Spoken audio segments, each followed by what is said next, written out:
Imagine walking into a store where the prices seem too good to be true. Where the salesman is so loud, so friendly, so impossibly convincing, that you hand over your money with a smile on your face. Now imagine that same store, that same smiling face, hiding one of the most sophisticated financial frauds in American retail history. Not for months. Not for a year. But for decades. Right in front of everyone. This is the story of Crazy Eddie. In the 1970s and 1980s, if you lived anywhere near New York City, you knew the name. You had seen the commercials. A wild-eyed pitchman named Dr. Jerry Carroll screaming into the camera, tie loosened, hair disheveled, waving products in the air like a man who had completely lost his mind. His prices, he promised, were insane. And the tagline that burned itself into an entire generation of American consumers. Crazy Eddie. His prices are insane. It was campy. It was ridiculous. And it worked brilliantly. But behind the laughing mascot, behind the fluorescent-lit showrooms packed with televisions and stereos and the latest gadgets, one family was running a criminal empire so bold, so meticulously constructed, that it would take the FBI, the SEC, and a team of forensic accountants years to untangle.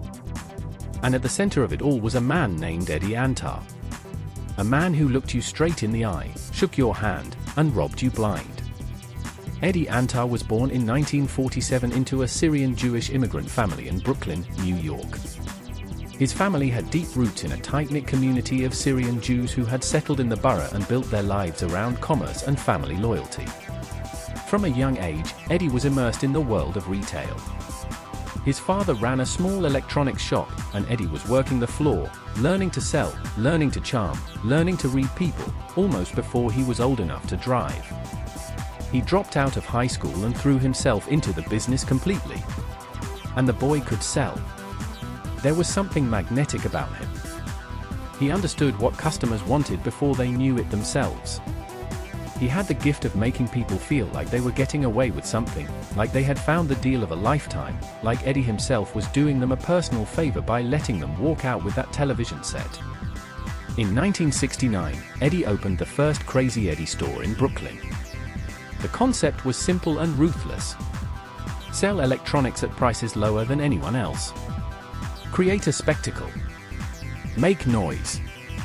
And draw people in by the thousands. The advertising strategy was ahead of its time. The commercials were deliberately chaotic and memorable in a way that slick corporate advertising could never be. Jerry Carroll, the hyperactive pitchman Eddie hired, became a genuine cultural icon. People quoted the commercials. Kids mimicked the voice. And the stores were always packed. By the late 1970s, Crazy Eddie was expanding rapidly. New locations were opening across the Northeast. Revenue was climbing into the hundreds of millions of dollars. Customers loved it. Suppliers wanted a piece of it. And on the surface, it looked like the ultimate American success story. An immigrant family's kid with no college degree building an empire through sheer hustle and personality. But underneath the surface, something else entirely was taking shape. From almost the very beginning, the Antar family had been skimming cash. It was a practice common in cash-heavy retail businesses, particularly in that era, and it had roots in the community's complicated relationship with tax authorities. Cash would come in through the registers, and a portion of it would quietly disappear before it was ever reported. No records. No taxes. Just money flowing into private pockets. This practice had a specific name within the family. They called it skimming off the top. And for years, it meant that the official books at Crazy Eddie showed a company earning far less than it actually was. The IRS never got the full picture.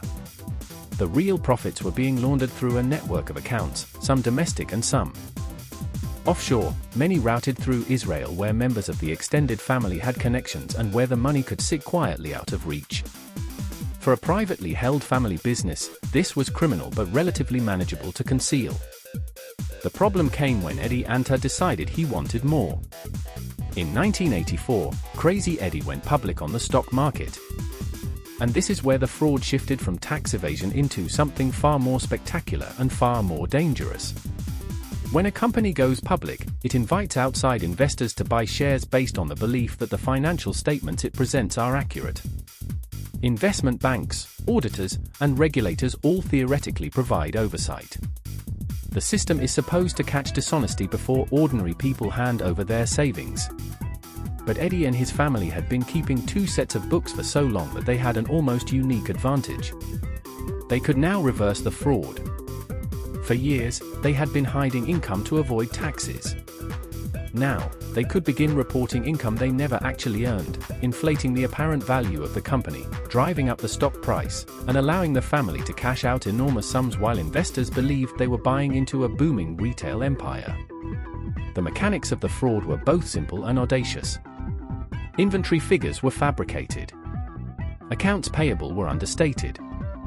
Revenue was inflated by shifting money around within related companies and recording it as new sales. The family even recruited relatives to fly cash in from overseas accounts and deposit it into US bank accounts to make the numbers look healthier. The auditors reviewing the books were a respected firm, and they signed off on statements that were riddled with fiction. Whether they were deceived, negligent, or worse is a question that would eventually reach the courts. But for several years, their stamp of approval gave Crazy Eddie's fraudulent financials the appearance of legitimacy. The stock price climbed. Analysts praised the company. Business magazines wrote admiring profiles. And the Antar family, while projecting the image of passionate retailers who lived and breathed their business, were quietly selling shares, moving money offshore, and preparing for the day the whole thing came down. That day arrived faster than Eddie had planned. By 1986, cracks were appearing. Competition in the electronics retail market was intensifying.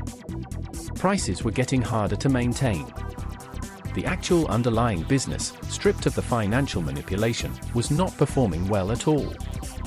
New investors were looking more closely. Auditors were starting to ask harder questions. And within the family, relationships were fracturing. The beginning of the end came partly from betrayal. Eddie's wife, Debbie, had filed for divorce, and in the bitter proceedings that followed, she revealed information about the family's finances that would eventually reach investigators. Former employees and family members, some of whom felt cheated out of their share of the fraud, began talking to authorities. In 1987, Crazy Eddie filed for bankruptcy. When investigators and new management walked into the company's financial records, they found a scene of almost breathtaking destruction. Inventory that was supposed to exist simply wasn't there. Numbers that had been reported to shareholders were fiction. The deeper they dug, the more clearly the scale of the deception revealed itself. Eddie Antar had orchestrated what prosecutors would eventually describe as one of the largest securities frauds in American history to that point. The total amount stolen from investors was estimated at somewhere between $300 and $500 million. The family had been systematically looting the company for years while smiling for cameras and cutting ribbon at grand openings. Eddie himself did not wait around to face the music. In 1990, as federal investigators closed in and indictments were being prepared, he fled the country. He eventually made his way to Israel, where he lived under a false name, apparently, believing he could disappear permanently into a country without an extradition treaty with the United States. He was wrong. Israeli authorities, acting on information from American law enforcement, located him in 1992. He was arrested, extradited, and brought back to the United States to stand trial. The legal proceedings were long, complicated, and genuinely extraordinary. Eddie was convicted, then had his conviction overturned on a technicality related to the judge's conduct. He was tried again, convicted again, and finally sentenced to more than 8 years in federal prison. He served the time, was released, and died in 2016.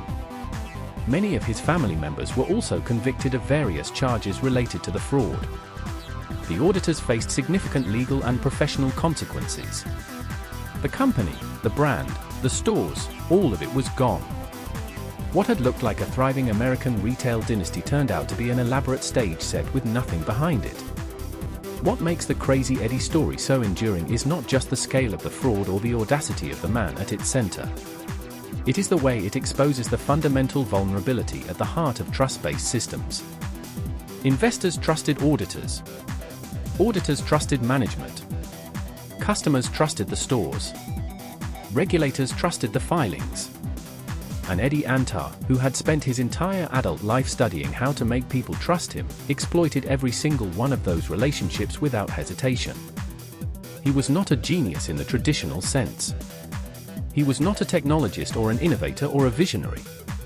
He was a salesman who understood one thing with perfect clarity. Most people believe what they're told when the person telling them seems confident enough. The screaming commercials, the insane prices, the theatrical chaos of the brand, all of it was misdirection.